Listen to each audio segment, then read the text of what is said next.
korang on kan, automatik dia akan merakam. Bila korang on kan, Android player ni, korang akan tengok dia berkelip-kelip macam ni. Dia automatik akan merakam. Kita boleh tengok. Nampak? Gambar jelas HD Yang ini kamera depan, yang ini kamera belakang. Korang boleh tengok. Ni kamera belakang, ini kamera depan. Ataupun dua-dua sekali. Kalau korang nak rotate kan, korang boleh rotatekan dekat kamera tu. Kamera ni korang boleh pusingkan je. Dekat kaki dia tu korang boleh pusingkan. Okey, kalau korang berminat dengan Android Auto dan Apple CarPlay untuk motosikal ni, korang boleh cek harga kat sini. Harga murah je geng. Tengah promo. Korang beli sekarang, dapat sekali one set je ni. Dapat kamera depan belakang. Dapat dia punya view sekali. Dia punya kaki-kaki ni semua sekali dapat. Wiring dia pun tak susah geng.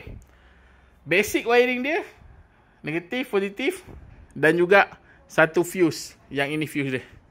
Tapi aku dah buat ada switch.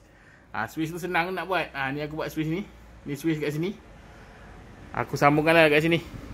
Yang ini aku buat satu wiring ibu. Aku tak kacau wiring original dia.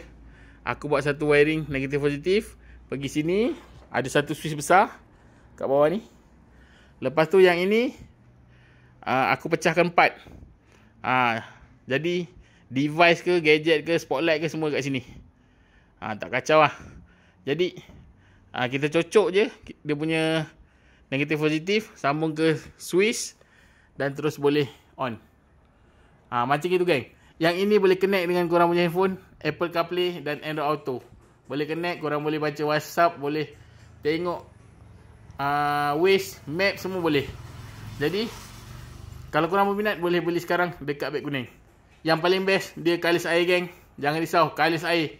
Kalau orang kena air, kena hujan lebat ke, tak ada masalah. Okey?